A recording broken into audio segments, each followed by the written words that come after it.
stepping off the bus here downtown.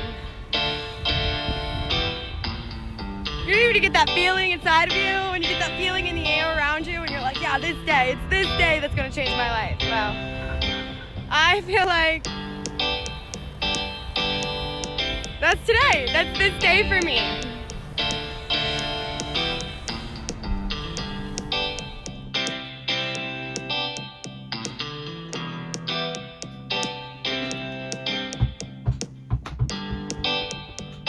My dog is teaching me how to fetch. He likes to get up on the bed and drop the ball, and then I pick it up. Hold on 1 second. So, I actually didn't even want to vlog today, for the simple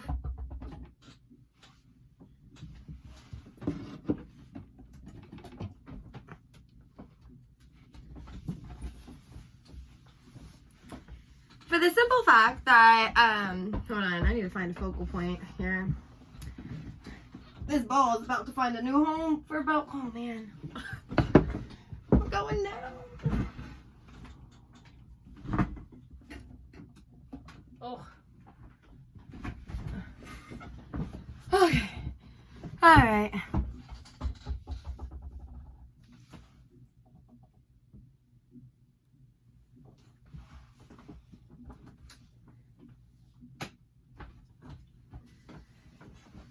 I'm not doing it again.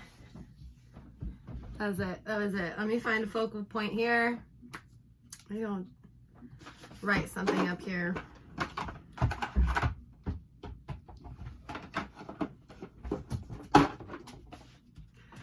Alright, I'm gonna just put like a little mark so I don't look cross-eyed. Does that make me look cross-eyed if I do that? I don't really like that. Anyway, that'll be fine. Where was I? I didn't even want to vlog today. Didn't even want to vlog. On the bright side, I did pick up some books to read. It's like 1 o'clock, I think. 12:30, 1 o'clock, something like that. And it's day 4. Didn't work out this morning. I did go to church for about 5 minutes. Wasn't really my thing, so I left. Okay, here I'm just gonna before I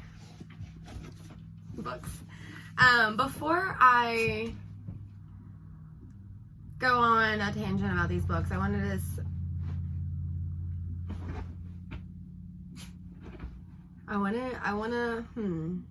what's a good way of saying this?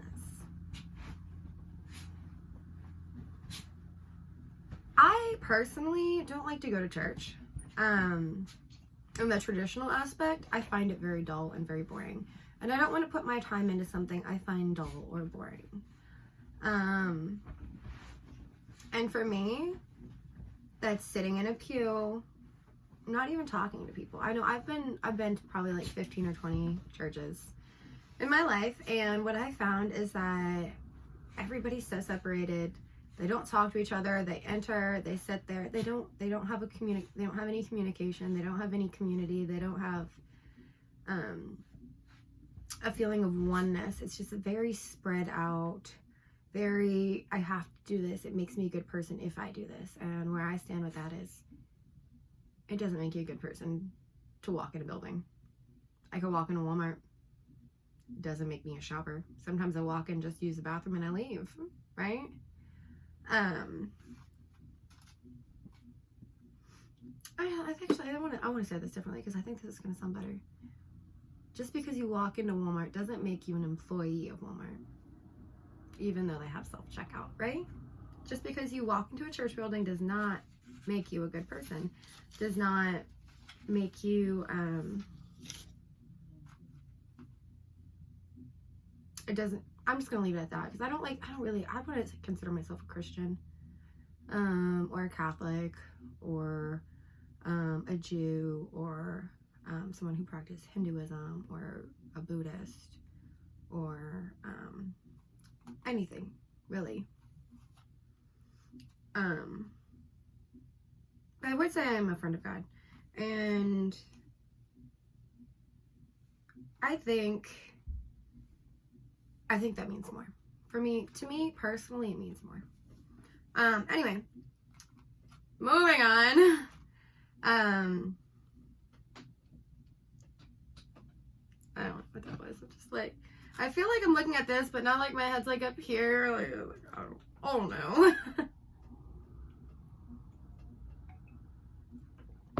Here we are with my first book I want to read is How Good is Good Enough, and it's by Andy Stanley.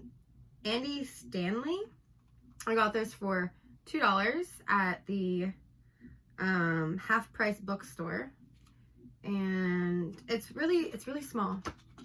It's not a lot. 10 pages in this. Shouldn't be too hard. And I didn't get it because it was small. I got it because I read the context, and I'm just going to read you part 1 context. It says, how do you get there from here? In the first chapter, it says everything's fine. Chapter 2, a dangerous assumption. 3, God is great, God is good. 4, more input needed. 5, didn't Mo know? No idea what that means. 6, grading on the curve. 7, liar, liar. 8, bad guys finish first. And then the second part is the alternative. Long story short is chapter 9. Chapter 10, a question of fairness. And 11, the fairest of them all. And then it ends with notes.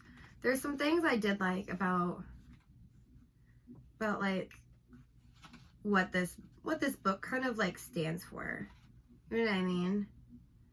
I think we all have like an idea in our head of like what good is, right? How good is good enough? And that's what really caught my eye, is like, how good is good enough? I should take off the sticker. It says $2. It's clearance down, which is nice. My half price book clearance down. So here's where I stand with that is, for me, so it's day 4, right? I bought this book yesterday, day 3. And my good yesterday wasn't good at all, right? It wasn't good enough. It wasn't good. I had a really bad day 3. I didn't eat healthy. I didn't work out. I got a sugary coffee. There was nothing about yesterday that would even remotely be on the scale of what good is, let alone good enough, right? Good enough would be, you know, I showed up, right? I showed up for my 2 45-minute workouts. I might have not have done much. I might have spent more time panting and breathing versus actually working out, but I showed up and I stuck there for that 45-minute time period. I stayed with it and I was there for it, even if it wasn't, you know, I wasn't running 10 miles, you know what I mean? Or not if I did, you know, a straight 45 minutes worth of squats. That's not what it was about. Good enough is, you know, I went to Starbucks yesterday. I could have got black coffee or even a coffee with some cream in it. I didn't have to get my favorite coffee, which is a brown sugar shaken latte. They have like the shaken espresso, which is like a cold drink, but I like it hot. I like my coffee hot. So I think they put it under like an Americano or something like that with the brown sugar and cinnamon. Anyway, it's really good. I just asked for it hot and they fixed it for me. I don't know how they do it. I think they all do it differently. Anyway, so good enough. Like that wouldn't have been great. You know what I mean? If I would have like stuck to like eating healthy yesterday and I didn't go to McDonald's, but it was convenient, right? I was out on the road yesterday. I was a little hungover and McDonald's sounded good, so that's what I did. And I didn't have to get sugary coffee. I could have got black coffee. I could have found alternatives. I could have got a salad instead of a burger. I could have got a black coffee instead of a sugary coffee. I could have found 20 minutes out of yesterday to put towards that hour and a half workout. I could have put in 2 20-minute workouts. That would have been at least on the scale of, you know, good. Would it be good enough? I don't think so, because that's not what what the challenge is about. So I got this book yesterday to kind of encourage me that, like, even if you aren't all there, even if you aren't all there, or even if you aren't 100% in it that day, like, put in effort. And I feel that this is going back to yesterday, you know, like,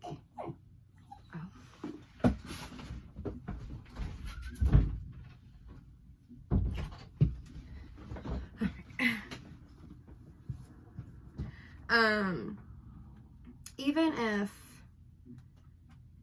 okay, so like the first day, like I kind of did it, but I wasn't fully in it. And then the second day I did less. And the third day I didn't do anything. And now I'm on like fourth day. Like, I just, the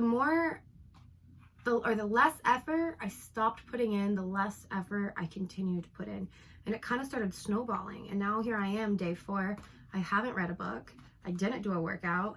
I'm not eating healthy. I had a bacon, egg, cream cheese bagel this morning. It was so good. And I'm having, this is sugary coffee. Like, I've stopped. I've let it started snowballing. And that's on me. Like, that's not my good, and that's not my good enough. And I need to hold myself accountable and hold myself to a higher standard. So I'm super excited to read this book. And as I read it, I want to take notes on it, or at least highlight things that I think I really will enjoy. My second book is, I didn't get this one on sale, but I did get it at a half-price bookstore, so I don't know if that's actually cheaper than other books. But this one was $12.99. The Audacity to Be Queen by Gina DeVee.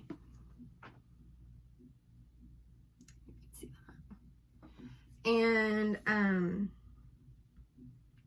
it says the unapologetic art of dreaming big and manifesting your most fabulous life.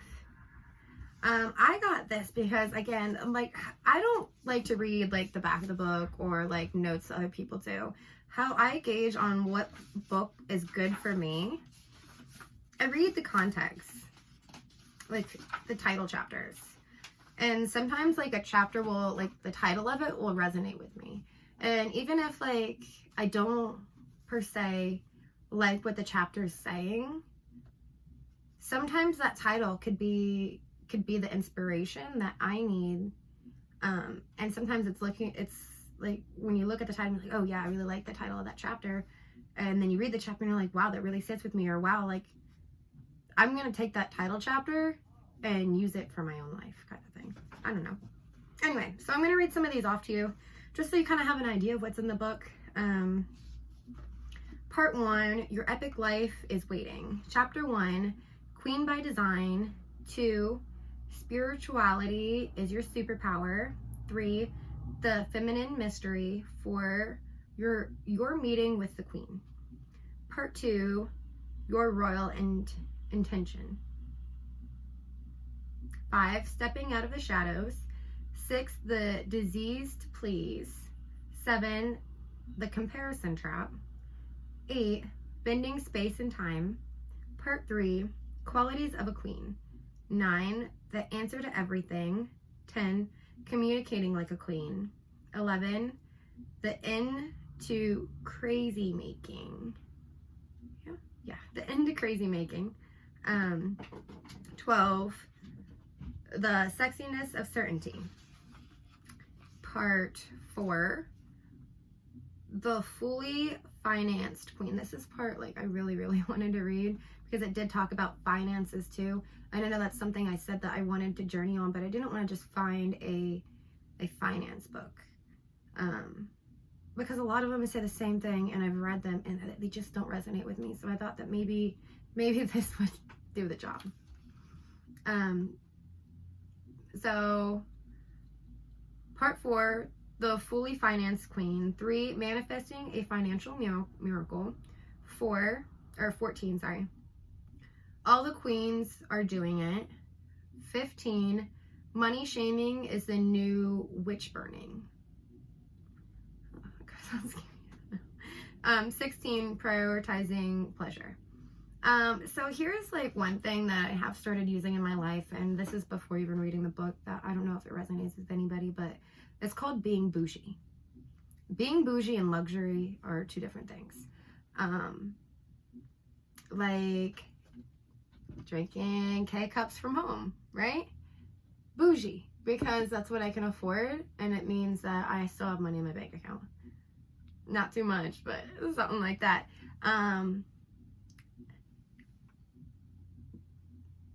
Being, I don't know, I say luxurious maybe is the term for it, but that's like living outside of your finances. So that would be like me going to Starbucks this morning, even if that meant spending my last $5. But instead I didn't spend my last $5 on Starbucks because I had a coffee from home. So that's the difference between, for me, being bougie and just spending, right? All right, so part 5, queens do come true. It sounds like dreams do come true, but queens do come true. 17, born to belong. 18, a royal romance. 19, the new feminine leadership style. 20, finally famous. So that really kind of sat with me in a lot of different things. One, because when I think queen, I don't think those influencers who call themselves queen on Instagram, or the makeup Mongols who were like, yes, queen. When I think queen, I think more along the lines of The Princess Diaries, where Anne Hathaway really had to learn how to hold herself accountable, how to speak in front of public, how to raise her standards, honestly, and just make herself not only presentable but representable. And the one thing that I've stuck by in my life is that your name is your business. I don't care who you work for. You could work at McDonald's, you could work at Forever 21, you could work as a CEO, you could whatever, you know, whoever you are, even if you are an influencer, like literally you take that to a whole nother level, but your name is your business. And one thing I was told one time by one of my bosses when I worked at Applebee's was, people don't get fired, they fire themselves. Meaning, you gotta hold yourself accountable, and in every moment, that kind of depends on like who you're setting yourself up to be, and who everybody's gonna think of you as, by the way you hold yourself and represent yourself. I wouldn't want to hire a drug dealer to represent me, because that's not me, right? And people who do that, like, awesome, like that's like their brand, but that's not my brand. And I don't know if that's maybe a good analogy for it, but when I think queen, I think of Anne Hathaway in The Princess Diaries, because she did have to raise her standards for herself, because she learned what her name was. And so I want to kind of like hold myself to a higher standard, kind of like how she did. And she had to learn a lot, and she had to you know, do things differently, and I'm slowly learning it. Very, very slowly. And like, I really like part 3 where it says communicating like a queen, and I'm really excited to read that chapter in chapter 10, for the simple fact that my grandma once told me, you get more with sugar than you do with spice. Never leave anyone with a bad taste in their mouth. Meaning, do your best in every moment, and every interaction, and every conversation that you have to let that memory be a good one, right? Because it only takes one time to burn a bridge.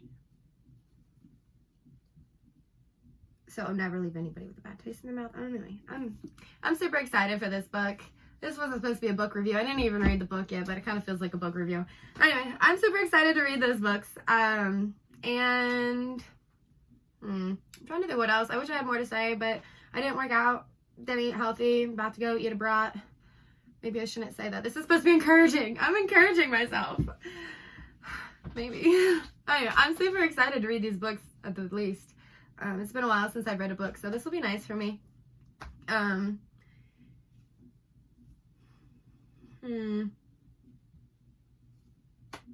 Well, that's day 4. See you tomorrow.